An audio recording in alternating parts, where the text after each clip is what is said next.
చిట్టి తల్లి, మనం సాయంత్రం డాడీ వచ్చాక పార్క్కి వెళ్దాం. ఓకే అమ్మా. నేను ఆఫీస్కి వెళ్ళొస్తాను.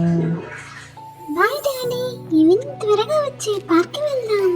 ఓకే బంగారు తల్లి, బాయ్. డాడీ సూపర్ మ్యాన్ లా వెళ్తాడు. డాడీ హెల్మెట్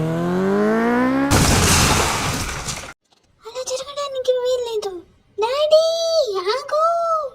డాడీ నువ్వు హెల్మెట్ మర్చిపోయావు. నిజమే, నన్ను క్షమించు. ఇంకెప్పుడు హెల్మెట్ మర్చిపోవద్దు డాడీ. అలాగే బంగారు తల్లి, బాయ్.